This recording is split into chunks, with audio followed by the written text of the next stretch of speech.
All right, let's get it.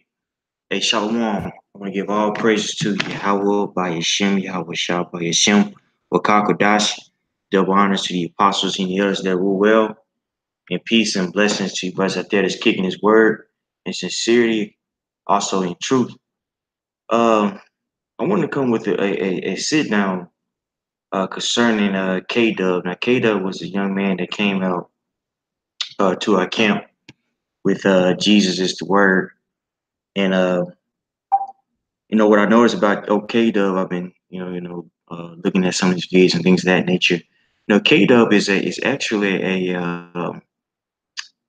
a Calvinist, which is very intriguing to me because we've been going into Calvinists and things of that nature, and they are the roots of Calvinism is extremely racist. Which I feel like what he came out with a diss track and said that we use the Bible for our racism. Well, what Kdub, what do you think about what do you think about the Calvinists? What do you think in particular? What do you think about the Afrikaners? In South America, they use the Calvinist principles to formulate apartheid, which means apartness in their native tongue. I want to say it's Dutch. Now you say that we use, the Bible for our racism, but who have we killed, and also who have we discriminated against? You see, well, we have history history bear record. And guess what? The people that you're defending, you see, they use the Bible as a way to condone their racism, man, and also to put people in harsh captivity, man. You see. So before we start, let's get to the scriptures. Now this is Psalms 10:1. Why standest thou afar off, O Yahweh? Why hidest thou thyself in times of trouble? The wicked in his pride doth persecute the poor. Let them be taken in the devices that they have imagined. That's right, man. So the so-called white man, what you see going on now is the so-called white men, which are Edomites, they're being taken in their own devices that they, made on the earth.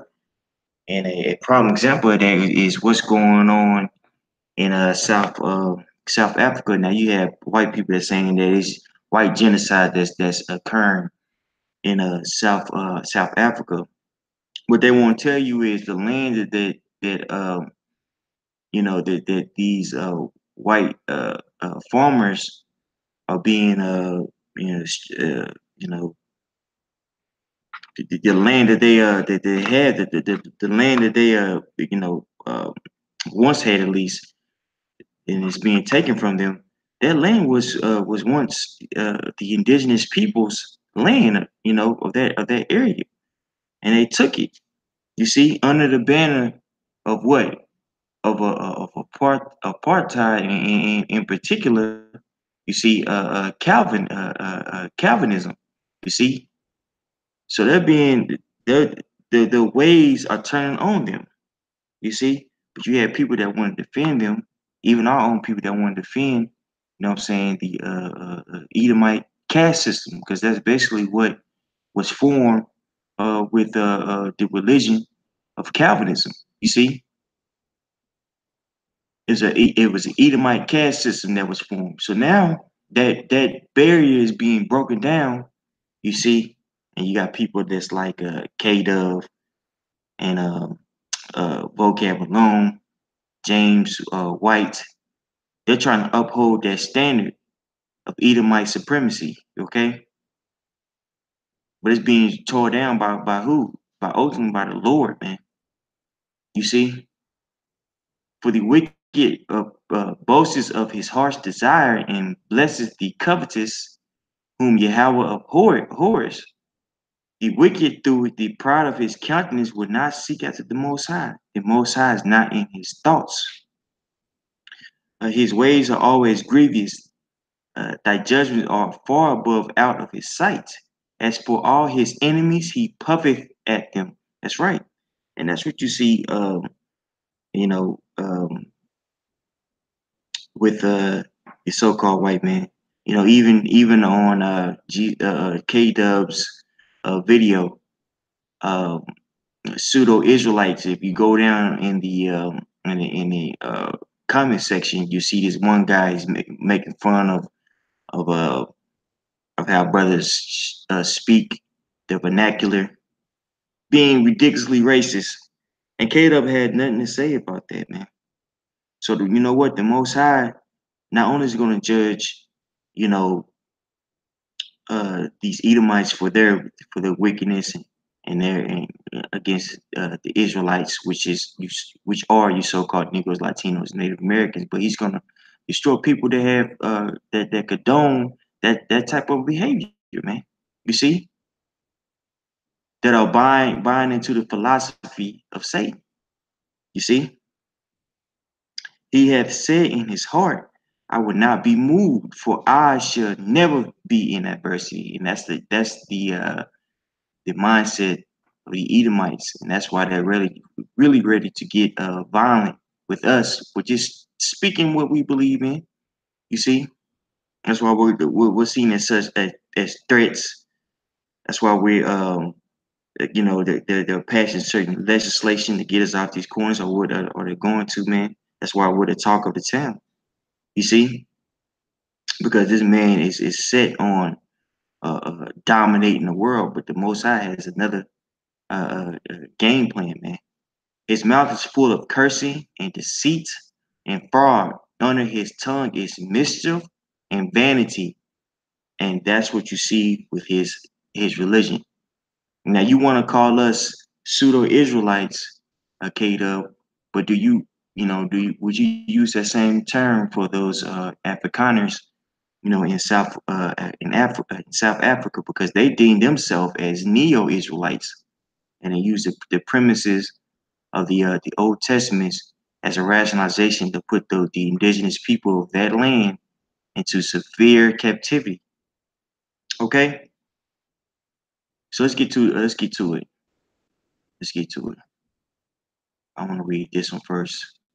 But check this out. I thought this was very intriguing. Natives, Indians, and coloreds. If you enter these premises at night, you will be listed as missing. They let you know you come to this area, to this white area, you're going to be killed. Armed guards shoot on sight. Savage dogs devour the corpse. You have been warned. And you know what? This this same idea and this same that same thought process. You still see that prevalent today, even with what I'm saying, Protestants and Calvinists here in America. Now it might not be as blatant or as extreme, but that idea is still there, man.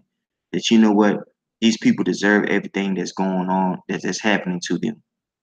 You see, case in point, James White, and how he went on a tirade about the young black, so-called black kid, and a problem with the black communities, our black leaders, right? You see, he sound no better than a white supremacist, because he is a white supremacist, and that rhetoric, is upheld by Kdub. You see, it's crazy, man. Now this is according to what's that? Uh, SciHistory.org. So you brothers can take a look at that. And it says the background and policy of apartheid. Before we can look at the history of the apartheid period, it is necessary to understand what apartheid was and how it affected people. Translated from the Afrikaans meaning apartness, apartheid was the ideology supported by the National Party government and was introduced in South Africa in 1948. Now, this is around the time when decolonization was happening. So you had a lot of countries giving the land back to the indigenous people that of those areas, like in West Africa and things of that nature. South Africa, they weren't feeling that. They was like, no, we're gonna keep our land and and we're gonna keep these niggas separated from us, right? So that's why you see apartheid happening. But really being established in 1948, but really it was before that, man. It was before that. If you want to get technical, okay. Apartheid called for the separate development of the different racial groups in South Africa. On paper, it appeared to call for equal development and freedom of cultural expression, but the way it was implemented made this impossible, which is a contradiction. You know, that's really just going into how Jake was getting, well, those people in that land, some of them were Jake, were getting messed over. You see, then let's see here. What was I? Apartheid made laws forced the different racial groups to live separately and develop separately and grossly unequally too. It tried to stop all intermarriage and social integration between racial groups. During apartheid, to have a friendship with someone of a different race generally brought suspicion upon you, or worse. More than this, apartheid was a social system which severely disadvantaged the majority of the population simply because they did not share the same color of the rulers. Sounds very racist to me, Mr. Kdub, Mr. Vocab. See, and again, these people that are doing this, which we're going to prove, okay, they were considered Calvinists. Many were kept just above destitution because they were non-white. In basic principles, apartheid did not differ that much from the policy of segregation of the South African governments uh, existing before the Afrikaners National Party came to power in 1948. The main difference is that apartheid made segregation part of the law. Apartheid cruelly and forcibly separated people and had a fearsome state apparatus, which means an apparatus means a system to punish those who disagree. So people who disagree with apartheid, they were severely, reprimanded. You see, another reason why apartheid was seen as much worse than segregation was that apartheid was introduced in a period when other countries were moving away from racist policies, which we went into, going into decolonization. Okay. Another reason why apartheid was seen as much worse than segregation was that apartheid was introduced in a period when other countries were moving away from racist policies. Before World War II, the Western world was not as critical of racial discrimination, and Africa was colonized in this period. The Second World War highlighted the problems of racism, making the world turn away from such policies and encouraging demands from decolonization, which that whatever with that, just because it was decolonized doesn't mean that the world was all of a sudden not racist. You still had these land, you still had these people, or these countries, you know, giving these various countries, uh, uh, you know, loans and putting them in subjection, man. Economic hitman, things of that nature, which is a whole new other topic. It was during this period that South Africa introduced the more rigid racial policy of apartheid. People often wonder why such a policy was introduced and why it had so much support. Various reasons can be given for apartheid, although they are all closely linked. The main reasons lie in ideas of racial superiority and fear, which really, is that first, it's the latter. that racial superiority, which was rationalized by uh, uh, uh, uh, uh, Calvinism, which we're going to prove, as I once said. Across the world, racism is influenced by the idea that one race must be superior to another.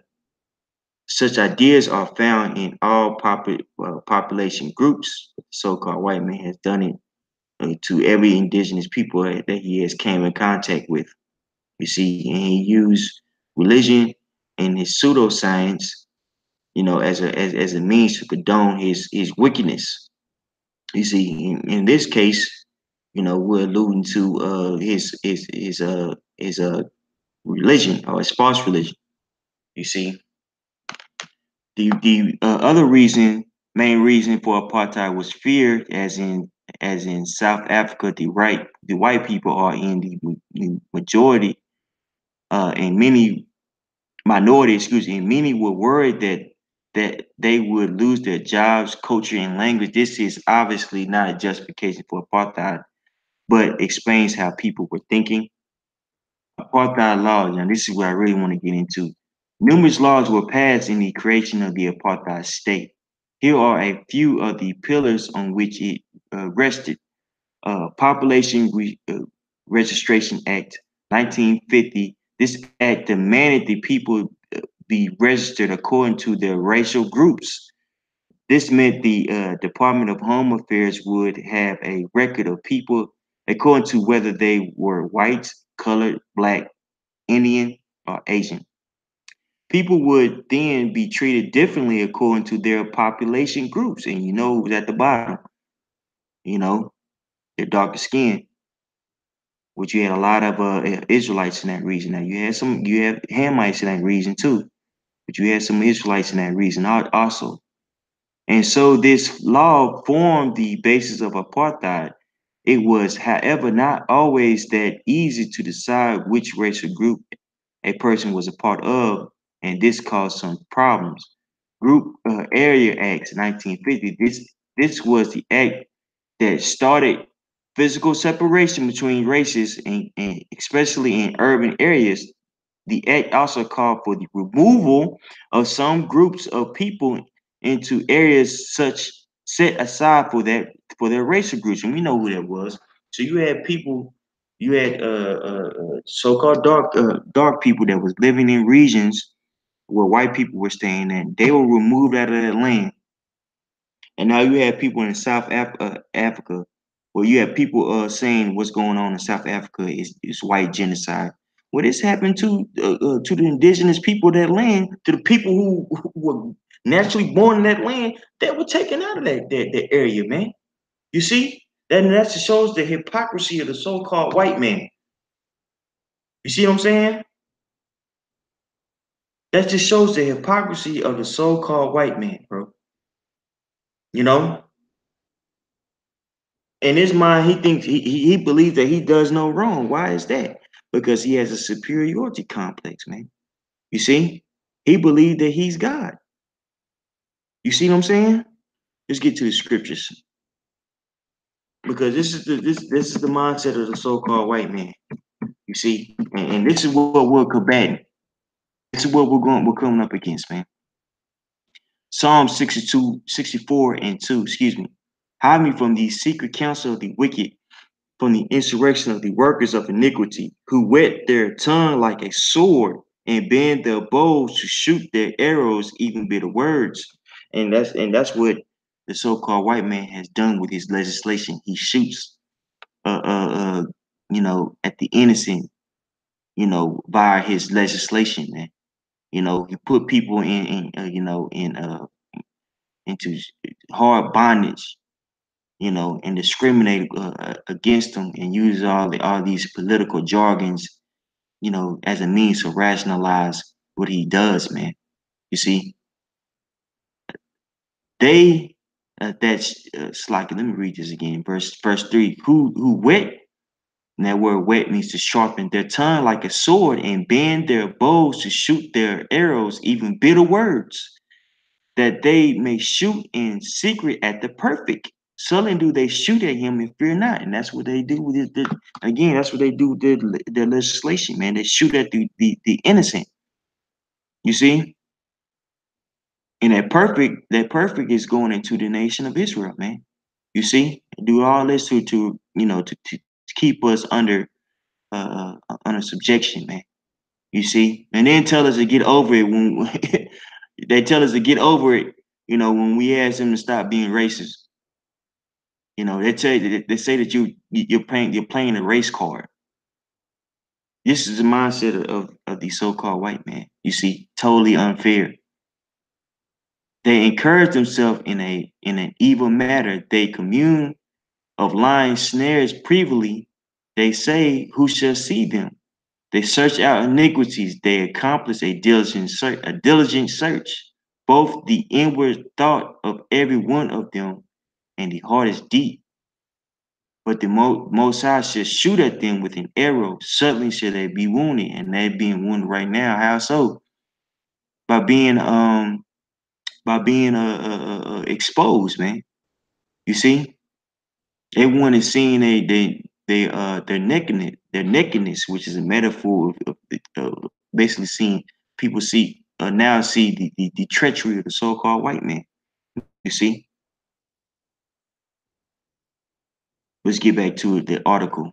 Back in the Group Area Act, this act, uh, uh, this was the act that started physical separation between races, especially in urban areas. The act also called for the removal of small groups of people into areas such as aside for their racial group. A prominent a promotion of Bantu Self-Government Act 1959. This act said that different racial groups had to live in different areas. Only a small percentage of South Africa was left for black people who comprised the vast majority. So they basically put the so-called black people into ghettos. That's basically what they're saying, man. Probably had them stacked on top of each other. You see, to form their own homeland. This act also got rid of black spots inside white areas by moving all black people out of the city. Well-known removals were those in District 6, Sophiatown, and later Selborne. These black people were then placed in townships across the town. Of course, there you go. Placed in the hood. They could not own property here, only rent it. So you say, you know what? We're gonna give y'all your own land, but technically you can't own that land. You can only rent it according to our law. Come on, man. As the land could only be owned white owned. This act caused much hardship and resentment. People lost their homes, were moved off the land they had owned for many years, and were moved to undeveloped areas far away from their place of work. So basically, they were moving in a land that was destitute, kind of like what they did to our Native American brothers. You see. You see, but if it happened to their people, it's a white genocide. The sky's falling. You see the hypocrisy of the so-called white man. You see, again, that now this is the Bantu of the promotion of the Bantu Self-Government Act. Okay, some other important laws were Prohibition of Mixed Marriages Act 1949, Immorality Amendment Act 1950, Separation Representation of Voters Act 1951. Resistance before 1960, resistance to apartheid came from all circles and not only, as it often presumed, from those who suffered the negative effects of discrimination. Criticism also came from other countries, and some of these gave support to the South African freedom movement. And that's really all I need on that. Now, let's connect it. Let's connect apartheid to with Calvinism. The Pilgrim Underground, Calvinism and apartheid. No one in reform circles wants to talk about South Africa, settled by Dutch Reformed and Ho, Ho, Ho, Jean Hogenot. Hopefully I'm saying that right. Excuse me if I'm saying it wrong. If that wrong. Huguenot, French Calvinists or refugees. These people would become the Boers and Afrikaners. Over time, many German and English also embraced the Afrikaners identity, and yet were not specifically Dutch, Boer in ancestry. These people established the Cape Colony only to lose it to the British to lose it, excuse me, to the British during the Napoleonic Wars, rejecting British rules. The board trekkers or Voortrekkers headed inland and formed the Boer republics, the Orange Free State and Transvaal. These pioneers took on an almost legendary quality and viewed themselves as neo-Israelites. So here you are, you got Kdub calling us pseudo-Israelites and saying that we condone racism. What he saying? What he saying? Pseudo Israelites. They use the Bible for the racism. Yeah, they even hate women. Well, what about your South African homeboys, man? You see, what about them, K Dub? Who deem themselves as neo Israelites, the new Israelites, which is like an oxymoron because there is no such thing as new Israelites, man. There's only one group of Israelites out there. You see, and they've been scattered abroad. And that's you so-called Negro, Latinos, and Native Americans. Their trick was forged into a narrative drawing parallels with Israel's departure from Egypt. South African rivers became the Nile, and the Zulus became the Egyptians or Canaanites, which they are they are Hamites. The Zulus are Hamites indeed. Deeply Calvinistic, these people were also deeply entrenched in an Old Testament biased denominationism, viewing themselves as Israelites in a hostile land chosen by God and defending the kingdom in terms of cultural purification and advancement. Over time, they moved from not merely seeking to dominate the lesser races, but found it needful to limit contact altogether. If your culture is a manifestation of the kingdom of God, and your coach, it's like if your culture is a manifestation of the kingdom of God, and your culture is also tied to grace, then there is a certain logic in trying to keep your culture, the kingdom, pure and free from corruption.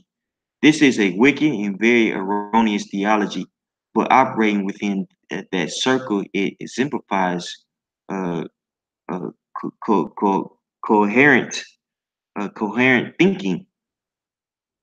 I could think, well, really, and that's really all I needed on that, man. You see, really all I needed on that, which I did is sit down on on Calvinism and how they believed in predestination, and they believed also that a strong and indicated that the Lord that you was a part of the elect is the uh the worldly achievements that you have, in particular, like this with dealing with businesses and things of that nature. So they believed if the more money that you had, that was an indicator that the Most High was dealing with you. So that was a rationalization for them, really, to keep uh, uh, the so-called black people in the area of South Africa under subjection, because that was proven that was proof for themselves that the Most High was dealing with them, man. You see, we see that understanding is getting torn down, and also the people who condone this wickedness, man, they're going to be exposed too. You see, because you have black people out there, so-called black people out there, that are Calvinists. Case in point, Kdub. You see, and he'll tell you to get over it, or that was a long time ago. Well, really, this was a long time ago. Apartheid was a long time ago. Apartheid ended. in South in Africa in the 1990s, bro. You see, so this wasn't a long time ago, man. You know, but you know what? Go ahead and keep on condoning that wickedness, man, and abiding by that witchcraft. The Most High is going to deal with you, Kdub, and all you black Calvinists, you black ass Christians, man. You see, Isaiah 5:20. Woe unto them that call evil good and good evil, that put darkness for light and light for darkness, that put bitter for sweet and sweet for bitter. That's right. And that's what you do when you condone Calvinism, man. That's clearly a part of white supremacy. Woe unto them that are wise in their own eyes and prudent in their own sight. Calvinism has nothing to do with the with the scriptures, man. One, because they teach the Trinity, and also this is a interesting fact. John Calvin has had somebody killed. I believe his name was Michael So Severus. Say this wrong, I didn't spell it wrong. You had John. There we go. Boom. Actually spelled it right. That's what's up. John Calvinist. John Calvinist had this guy killed, man. Murderer. John Calvinist burned Michael Servetus at the stake. John Calvinist was a person that believed in the Trinity. Michael Servetus didn't believe in it. So guess what? I said Calvinist. John Calvin had this guy killed, man. And this is the people that you believe in. This is the person that you believe in, man. This is the person that you want to follow, Kdub, man. A murderer. Come on, man. Come on, man. You're not gonna get away with it, man. Just because you know you want to be, you think you're a part of the winning team, man. The Most High is not gonna allow this wickedness to go on, and and and the wicked shall not go unpunished, man. That's right. The wicked is not gonna go unpunished, man. You could cry and plead all you want to for this man. The Most High has seen the wickedness of the so-called white man. He's going to judge them. You see, now are all white, so-called white people wicked? No. That's why we here at GMS we teach, you know, that you're going to have Israelites out there that's going to look white, that's going to look different shades of brown. You see, but it's you, K-Dub, and the rest of your Calvinist friends, they want to put us in a block in a box and call us Black Hebrew Israelites, which is racist in itself. You see, that's why we say so-called. Okay, but this is Proverbs 11:21. Though hand joined in hand, the wicked shall not be unpunished, but the seed of the righteous shall be delivered. That's right. The Most High is not going to allow this wickedness to go on. So you can rationalize it all you want to, but guess what? The so-called white man is being brought low. And a strong way of how he's being brought low is that he's being exposed by Yahweh, by Hashem Yahushua, man. You see, he's being exposed that way. Okay? So you could, you know, laugh and joke all you want to. But guess what? The Most High sees, you know, all this wickedness, and he's gonna expose it, man. We find a good place in this. I want to say it's like 18. Also, Edom. Let me read up. Skin guys want to find this a good area to start. Boom. Yeah, I'm gonna keep on starting. Boom. There we go. 7. Jeremiah 49:7. Concerning Edom, thus saith Yahweh of hosts, is no more. It's like it is wisdom no more in Teman, from the prudent? Is their wisdom vanished? And Atimi, it was a city in the land of Edom, you know. So it's symbolic. It's saying, is there no more wisdom in the land, Edom? You see? Flee ye, turn back, draw deep, O inhabitants of the Don, for I will bring the calamity of Edom, of Esau, excuse me, upon him. It's like Esau upon him, the time that I will visit him. If grape gatherers came to thee, would they not leave some gleaning grapes? If these by night they would destroy till they had enough. But I have made Esau bare. I have uncovered his secrets, and he shall not be able to hide himself. His seed shall be, that's very important. His seed is spoiled, and his brethren and his neighbors, and he is not. That's right. So the Most High is going to totally destroy the so-called white man for his wickedness, man. You see what I'm saying? For all the lies that he had perpetuated on the planet Earth, he's going to be the Most High is going to pay him back double, man, and rightfully so. When you go into the history of the so-called white man, it's heinous. You know, stealing people's land, you know, and condoning it with the pseudo Kdub, with the pseudo religion, okay, and a witchcraft.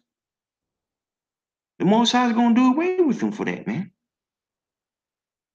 But I have made Esau bare, I have uncovered his secret places, and he shall not be able to hide himself. His seed is spoiled, and his brethren and his neighbors, and he is not. Leave thy fatherless children, I will preserve them alive, and let thy widows trust in me.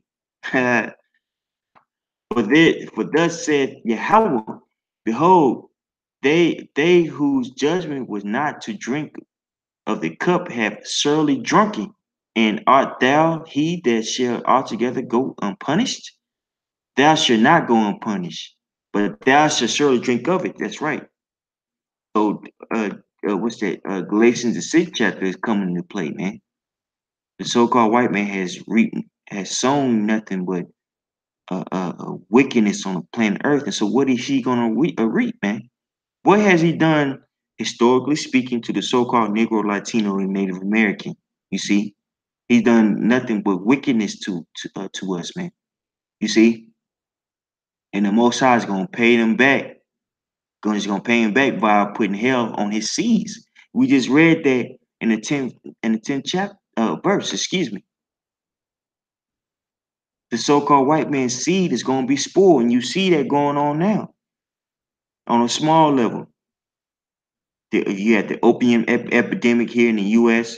You had the mortality rate higher than the birth rate here. Why is that? Because the Most High is putting them curses on the so-called white man.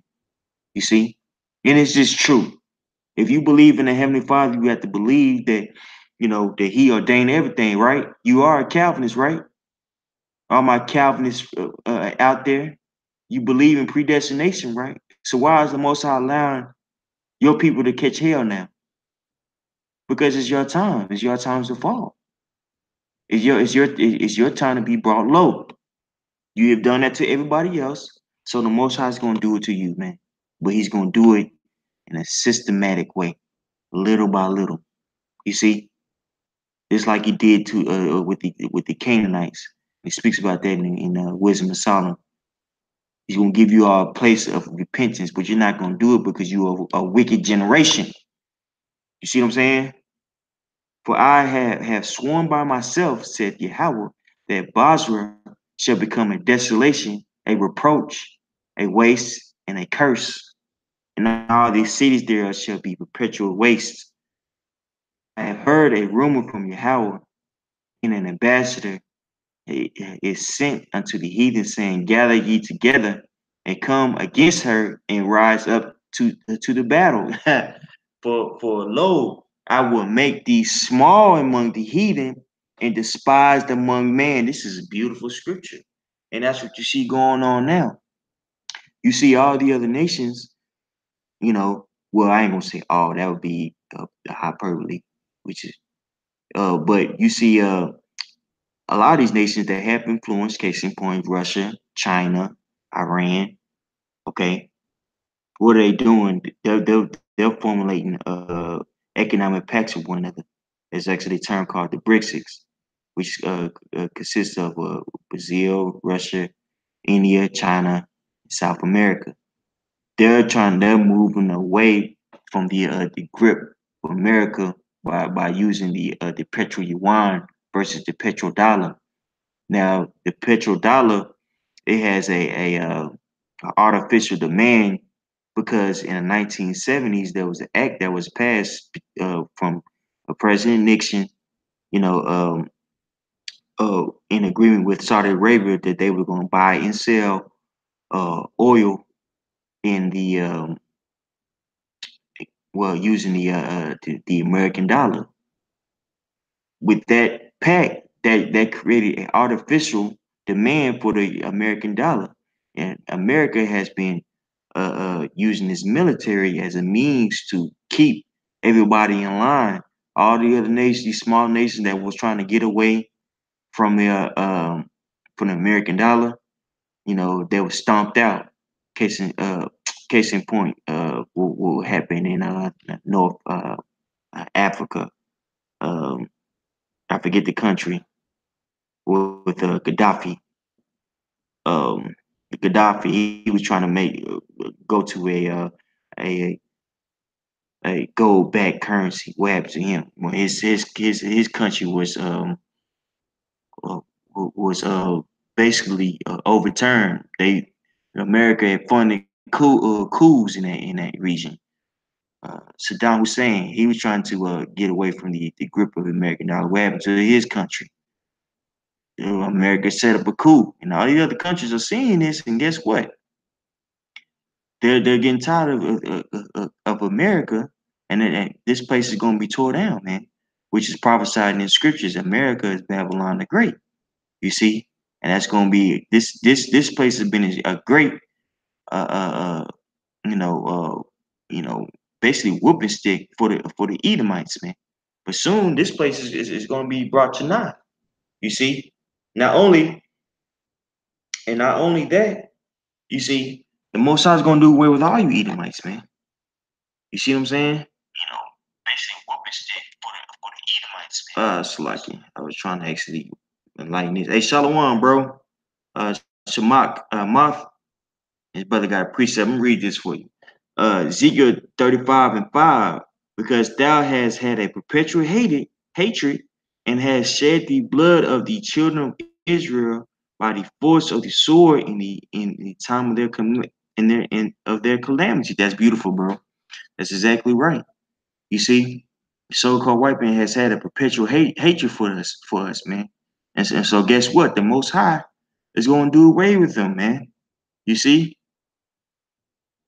And again, going back to the main topic, a way that he is, doing away, for lack of a better term, of the so-called white man is he's exposing them. You see what I'm saying? Verse 6, therefore, as I live, said Yahweh, Yahweh power, I will prepare thee unto blood, and blood shall pursue thee. Sit thou, thou hast not hated blood, even blood shall pursue thee. That's right, and that's why the Most High is putting, uh, you know, in the minds of these various kings to go to war with one another. You see what I'm saying? Which is going to commence World War III, which is going to commence the destruction of the Edomites, which is going to commence the kingdom of heaven, man. And we can't wait. You see, the so-called white man's philosophy is being destroyed right before our eyes. You see, Isaiah 47. Now, this is Isaiah 47 and 1. Come down and sit in the dust, O virgin daughter of Babylon. Sit on the ground. There is no throne, O daughter of the Chaldeans, for thou shalt no more be called tender and delicate. Take the millstone and grind meal. Uncover thy locks, make bare the leg, uncover the thigh, pass over the rivers. That's right. Thy nakedness shall be uncovered. Yea, thy shame shall be seen. I will take vengeance, and I will not meet thee as a man. The so-called white man is being exposed right now.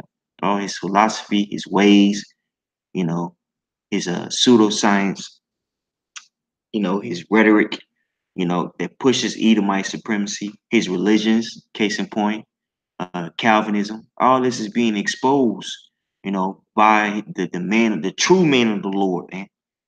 You know, he's being uncovered. You see, and when you're covered, you're vulnerable. You see, when you're vulnerable, you could lose. You know, you have more of a chance of being hit. Case in point, when you're in boxing, they tell you to keep your hands up for a reason. You see what I'm saying?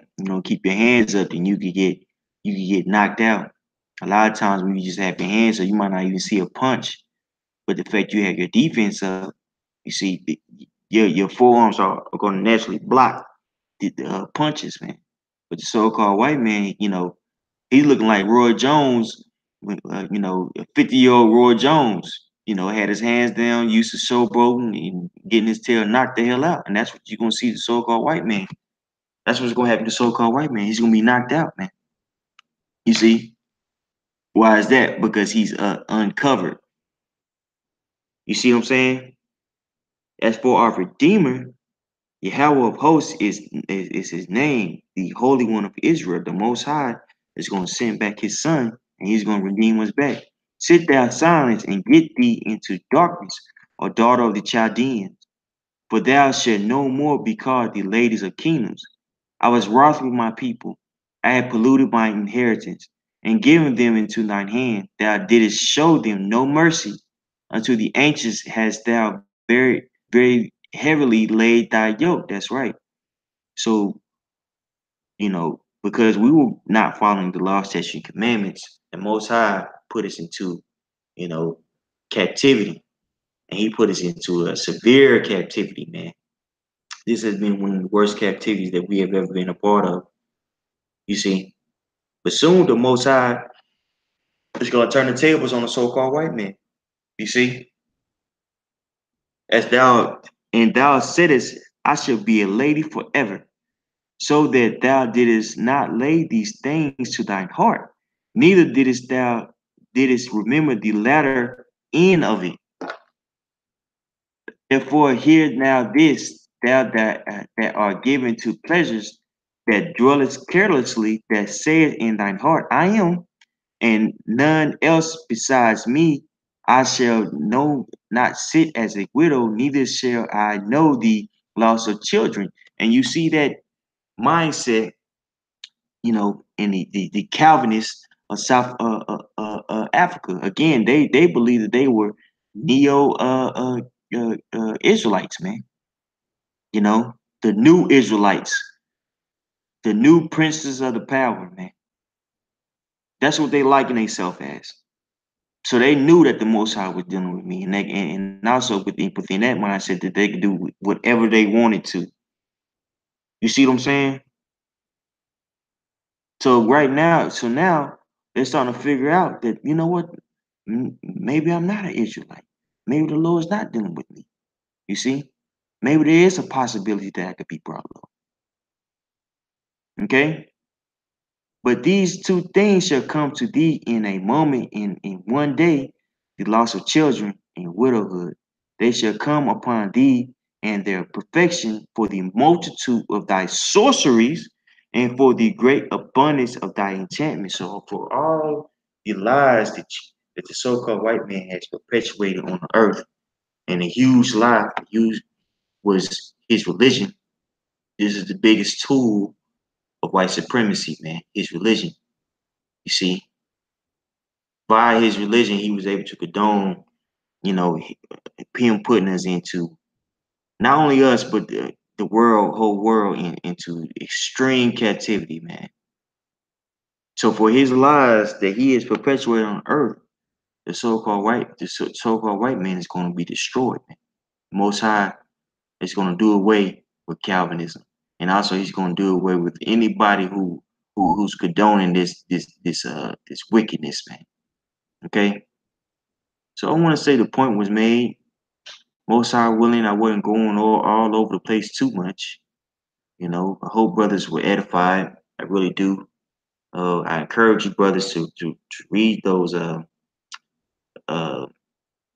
those various articles, man, for yourself. Just to have that in your arsenal.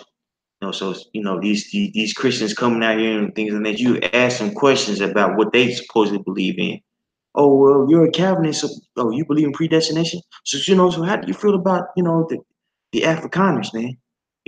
What about John Calvin? He's a murderer, right? You know, ask them questions. They feel like that we have to answer. You know, uh, you know, validate what we believe in. They need to validate what they believe in, man. You know what I'm saying? They need to answer some questions. So most high when this was edifying, brothers. I want to give all praise to Yahweh by Shem Yahweh Shai. Double honor to the apostles and others that rule well. And peace to you, brothers out there that's kicking the word, sincerity, also in truth. Shalom.